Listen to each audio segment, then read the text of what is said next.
नमस्कार। आज मेरे पास एक प्लास्टिक की 30 सेंटीमीटर की स्केल है और हम इसी की सहायता से फिजिक्स के कुछ सिद्धांतों की चर्चा करेंगे। तो सबसे पहले मैं इस स्केल का सेंटर ऑफ मास निकालूंगी और उसके लिए मैंने अपनी लेफ्ट और राइट फिंगर को स्केल के जस्ट नीचे रखा हुआ है और स्केल मेरी फिंगर्स पर टिकी हुई है। तो अब मैं अपनी फिंगर्स को मूव कराती हूँ।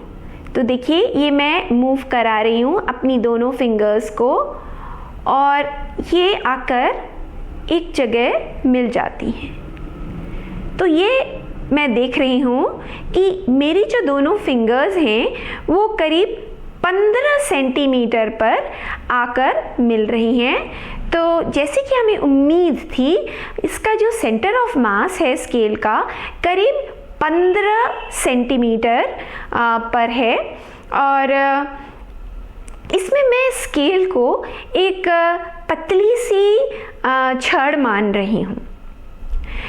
अब एक और चीज़ जो आपने गौर की होगी वो ये कि जब मैं अपनी उंगलियों को स्केल पर चला रही थी तो मेरी उंगलियां एक साथ नहीं चल रही थी। तो एक बार आप फिर से देखिए। तो देखिए मैं अब फिर से अपनी उंगलियों को चलाती हूँ, पर क्या आप देख रहे हैं कि मेरी उंगलियां एक साथ नहीं चलती हैं। मैं कोशिश भी करूँ तो भी मेरी उंगलियां कभी भी एक साथ नहीं चलती हैं। आप भी ये करके देख सकते हैं। तो इसे समझने के लिए हमें स्केल पर लगते बलों को देखना होगा। अब मैं अपनी जो लेफ्ट फिंगर है उसको मैं बिल्कुल 10 सेंटीमीटर पर रख रही हूँ और जो मेरी राइट फिंगर है उसे मैं 25 सेंटीमीटर पर रख रही हूँ। अब इस सिचुएशन में हम देखते हैं कि ये स्केल पर कौन कौन से बल लग रहे हैं। एक चीज़ तो आपने देखी ही होगी कि स्केल तो स्थिर है या फिर वो इक्विलिब्रियम में है। तो इसका मतलब तो ये है कि जितने भी बल इसके ऊपर लग रहे हैं वो सब मिलकर शून्य हैं। तो अब जो स्केल के ऊपर बल लग रहे हैं वो कौन लगा रहा है? एक तो मेरी ये जो दोनों उंगलियां हैं वो स्केल के ऊपर फोर्स लगा रही हैं। तो स्केल के ऊपर जो मेरी लेफ्ट फिंगर है वो वर्टिकली अपवर्ड डायरेक्शन में फोर्स लगा रही है और राइट फिंगर भी अपवर्ड डायरेक्शन में फोर्स लगा रही है। इन दोनों फोर्सेस को हम नॉर्मल रिएक्शन कहते हैं। तो लेफ्ट फिंगर के कारण नॉर्मल रिएक्शन है ऊपर की तरफ और राइट फिंगर के कारण भी नॉर्मल रिएक्शन है ऊपर की तरफ। पर इन दोनों ऊपर की फोर्सेस को बैलेंस कौन कर रहा है? इसको बैलेंस कर रहा है इस स्केल का वेट जो कि इसके सेंटर ऑफ मास से लग रहा है।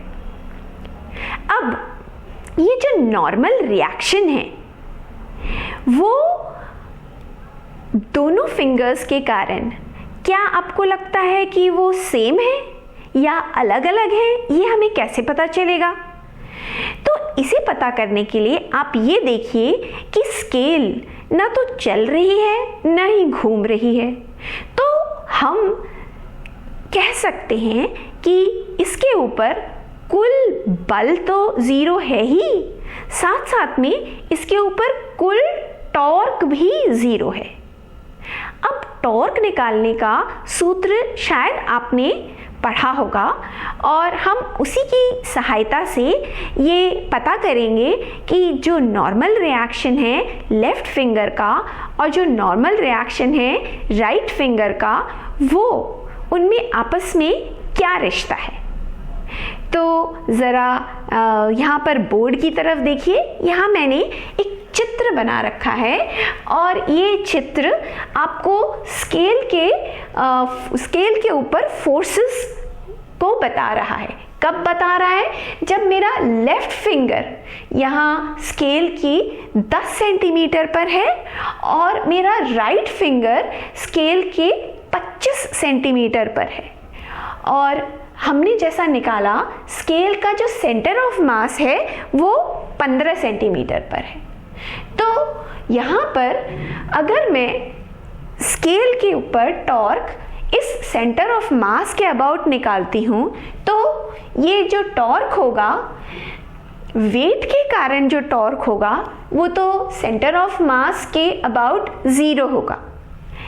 और जो नॉर्मल रिएक्शन लेफ्ट फिंगर के कारण है, उसके कारण से जो टॉर्क होगा अबाउट सेंटर ऑफ मास, वो निकालने के लिए मुझे ये नॉर्मल रिएक्शन को सेंटर ऑफ मास से मेरे लेफ्ट फिंगर की दूरी को गुणा करना होगा।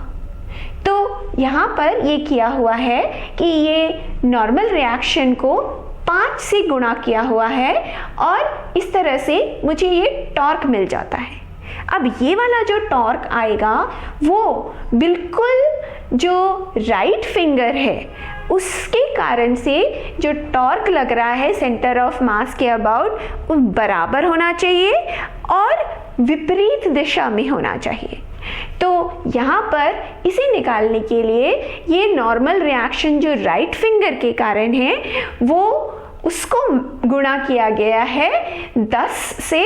तो यहाँ पर NR इंटू 10 कर दिया है और ये लेफ्ट फिंगर के कारण का टॉर्क है और ये राइट फिंगर के कारण का टॉर्क है और ये आपस में बराबर हैं। और इसीलिए हम क्या देख रहे हैं कि जो नॉर्मल रिएक्शन है लेफ्ट फिंगर का स्केल के ऊपर, वो राइट फिंगर के कारण से स्केल के ऊपर जो नॉर्मल रिएक्शन है उसकी अपेक्षा 2 गुना है। तो अब ये चीज़ अब हम इसको ध्यान में रखते हुए हम आगे बढ़ते हैं और मैं अपनी फिंगर्स को फिर से उसी पोजीशन पे रख रही हूँ कि ये 10 सेंटीमीटर पर है मेरी लेफ्ट वाली फिंगर और मेरी जो राइट वाली फिंगर है वो 25 सेंटीमीटर पर है। ध्यान रखिए बोर्ड पर जो 0 था वो इस तरफ है और ये है लेफ्ट फिंगर की पोजीशन और ये है राइट फिंगर की, और मेरे हाथ पर जो है ये मेरा लेफ्ट फिंगर है और ये मेरा राइट फिंगर है, जैसा कि आप देख रहे हैं। अब जब हमारा सवाल ये था कि ये दोनों फिंगर्स साथ में क्यों नहीं चलती हैं, तो आपने एक चीज़ जो देखी कि लेफ्ट फिंगर स्केल के ऊपर 2 गुना नॉर्मल रिएक्शन लगा रही है राइट फिंगर की अपेक्षा। अब इससे क्या होगा? एक चीज़ जो है वो क्या है, घर्षण, वो नॉर्मल रिएक्शन पर डिपेंड करती है। कौन से घर्षण या फ्रिक्शन की बात कर रहे हैं हम? अगर हम अभी इस वक्त हम देखें तो दोनों फिंगर्स जो हैं वो रेस्ट पर हैं और हम स्टैटिक फ्रिक्शन की बात कर रहे हैं। अभी अगर मैं दोनों फिंगर्स पर कोई बल नहीं लगाती हूँ तो कोई फ्रिक्शन नहीं लग रहा है, न तो स्केल के ऊपर और न ही मेरी फिंगर्स के ऊपर। पर अब अगर मैं ये अपनी उंगलियों को स्केल पर मूव कराने की कोशिश करती हूँ तो मैं इक्वल ताकत लगा रही हूँ दोनों फिंगर्स पर यहाँ का जो स्टैटिक फ्रिक्शन है लेफ्ट वाले का, वो इस फिंगर को चलने नहीं देता, क्योंकि इसकी मैक्सिमम वैल्यू जो है स्टैटिक फ्रिक्शन की ज़्यादा है और ये वाला फिंगर चलने लगता है। अब बात ये है कि ये फिंगर चलने जब लग गया तो आपको क्या लगता है कि ये जो फ्रिक्शन स्केल के ऊपर मेरा लेफ्ट फिंगर लगा रहा है, क्या वो ज़्यादा है, कम है, या वो कितना है? तो नॉर्मल रिएक्शन तो हमने कहा ज़्यादा है, तो क्या फ्रिक्शन भी ये ज़्यादा लगा रहा है? ऐसा नहीं है। क्यों? क्योंकि आप स्केल की तरफ देखिए, मेरी फिंगर जब चल रही है तो सिर्फ मेरी फिंगर चल रही है, स्केल नहीं चल रही है। स्केल अभी भी विरामावस्था में है, रेस्ट पर है। मतलब स्केल के ऊपर जो कुल फोर्स है हॉरिजॉन्टल डायरेक्शन में वो 0 है, वर्टिकल डायरेक्शन में तो 0 था ही, हॉरिजॉन्टल डायरेक्शन में भी 0 है। जब मैं इसको मेरी फिंगर को चलाती हूँ तो मेरी जो फिंगर है वो स्केल के ऊपर किस तरफ फ्रिक्शन लगा रही है? जब देखिए, जब मेरी राइट वाली फिंगर को मैं लेफ्ट की तरफ मूव करती हूँ तो वो स्केल के ऊपर लेफ्ट की तरफ फ्रिक्शन लगाती है। तो स्केल को लेफ्ट की तरफ चले जाना चाहिए था, लेकिन वो नहीं जा रही है। मतलब क्या हुआ? कौन इसको रोक रहा है? जब इसके ऊपर धक्का लग रहा है स्केल के ऊपर लेफ्ट की तरफ, तो हमारा जो राइट फिंगर है वो स्केल को उतने ही फोर्स ऑफ फ्रिक्शन से वो उसे धक्का दे रहा है। क्यों? क्योंकि ये तो स्टैटिक फ्रिक्शन है, उतना ही लगता है जितनी ज़रूरत है।